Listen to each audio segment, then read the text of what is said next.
Hello, friends, and not yet friends. Welcome back to Mary's Test Kitchen, where we're transforming hide-and-seek chicken with chicken that's so hard to find it's not actually chicken. Hide-and-seek chicken is just one of the many nicknames for làzǐ, a Sichuan dish with meat that's chopped small and stir-fried with so many chilies that it takes some patience to go hunting for it. Great as a snack with drinks or tea, or as a main dish on rice. Don't be afraid though, it's not as hot as it looks. Today I'm using Tofurky's slow roasted chicken as our veganizer. You can also use Gardein scallopini, just defrost slightly so you can cut into small pieces, or Beyond Meat chicken strips, or something similar. If you're more into making your own, try Avocado and Ale's chickweed, but maybe incorporate some extra salt or flavor so you have something comparable to begin with. Of course, if you're not into faux meat, feel free to try this with smoked tofu, regular extra firm tofu, or maybe even tofu puffs for hide-and-seek tofu. For another texture, I'm also using some shime mushrooms. They're going to give us some extra crispy, chewy bits. I'm just dumping them in with the vegan chicken to reduce the amount of washing up needed later, but truthfully, doing the two ingredients separately has its advantages, which I shall explain later. Add a little Shaoxing wine. It's Chinese cooking wine similar to sherry and adds a distinct flavor to the mix. Just leave it if you don't want to add wine. Add light soy sauce as well. Light soy sauce is actually regular soy sauce, as opposed to dark soy sauce, which is thicker, darker, and not as salty. Then mix. This is where marinating the mushrooms and vegan chicken separately actually has its advantages for this step and the next step, which is the addition of cornstarch. The starch will help the vegan chicken and mushrooms get a bit of a crispy exterior. Not as crispy as if you were to do a proper batter like the flax and cornstarch batter I use in vegan ginger beef. You can certainly use that batter if you want to get some serious deep fried crunchiness in your hide-and-seek dish, but I didn't really want to deep fry this time. Now for the aromatics. First, Sichuan peppercorn. Make sure you're using the whole Sichuan peppercorns for the best flavor. Not pre-ground.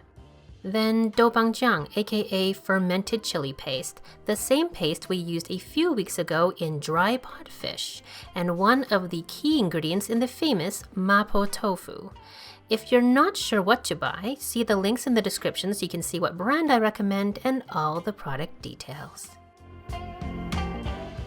You'll also need 3 large cloves of garlic, thinly sliced, and a tablespoon of roughly chopped ginger. Slice the light green and white parts of 3 green onions lengthwise and chop the rest however way you like and keep them separate. Also measure out a teaspoon of sesame seeds and a teaspoon of brown sugar. If you don't have brown, just use any kind you like, it's fine. Lastly, measure out a heaping cup of whole dried red chilies, which looks like a lot, but since they're whole, they won't actually add much heat to the dish. They're more for decoration, or declaring to everyone how rich you are in peppers. Now take everything to your wok or a large skillet and let's heat up some oil. Use enough to generously coat the bottom. Then place a layer of mushrooms and vegan chicken, spacing out the pieces so they don't overlap. I'm doing half a batch at a time. This is another place where having the mushrooms and vegan chicken separately would be a good thing so you can really control how each one cooks.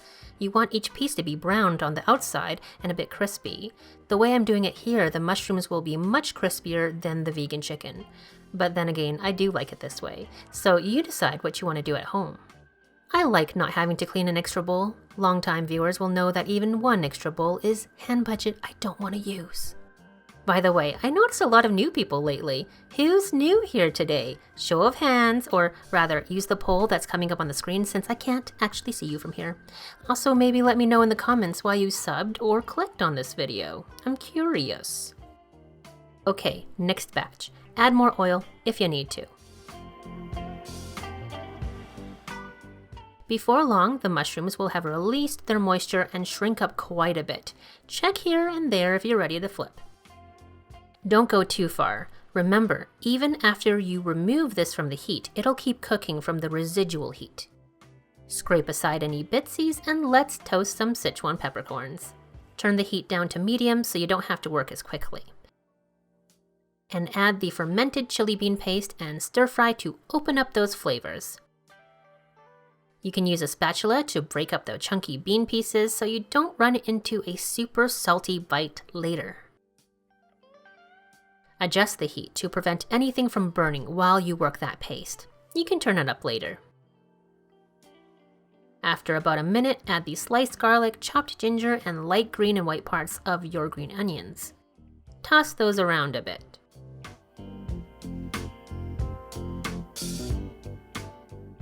If you find the paste is sticking to the bottom of your pan or wok, you can release it with just a little bit of water.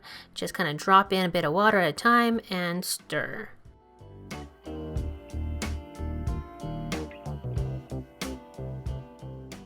After about a minute, add the dried chilies. Like I mentioned before, they are mostly decoration, but if you want to turn up the heat in this dish, just cut one of the chilies open, or more, if you would like to live dangerously.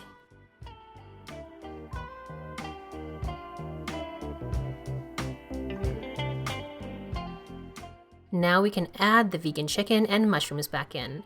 Balance the spice and salt with some brown sugar, or whatever sweetener you prefer. Add some sesame seeds. Toasted is best, but I happen to be out of toasted and I was too lazy to make more, so if it's not toasted, it's fine. Also, a teaspoon of Shaoxing wine. Leave it out if you don't do wine, or use a little rice vinegar, that'll be nice too. And toss to combine everything, and you can turn off the heat. And finish with those dark green parts of your green onion and fold those in as well. Now, move that wok into better lighting so you can take some Instagram pictures and tag me in them, maybe. And transfer to a serving dish, maybe. Continue taking pictures or capture them for your stories, maybe. But definitely enjoy the Sichuan numbing flavors of this vegan làzǐ, aka hide-and-seek vegan chicken and mushrooms. It's a salty dish, so have it on plain steamed rice, maybe with a nutritious side like sautéed lotus root and bok choy, and celebrate the Lunar New Year. I especially love it because celebrations go on for an entire month. Happy Year of the Pig, everybody! It's supposed to be very lucky, full of prosperity, so I have read. Let me know what you like having for the Lunar New Year, if you celebrate. Thank you so much for watching, my friends. I really hoped you enjoyed this video. Please give it a thumbs up if you did. And thanks to everyone who's either emailed me, DM'd me on Instagram, or commented on the community page about the cookbook. Oh yeah, so I guess I'm writing a cookbook? I'm not sure. More on that later. Special thanks as always to my dear channel members who support this channel each and every month. If you want to find out more about that, just click the join button underneath this video or find the link in the description below. Also, if you want to stay in the loop on the things I'm working on, you can sign up for the newsletter on marystestkitchen.com. I haven't actually started sending those out yet though, so if you are waiting for that, just know it's coming soon. That's the plan. Thanks again for watching and listening all the way to the end.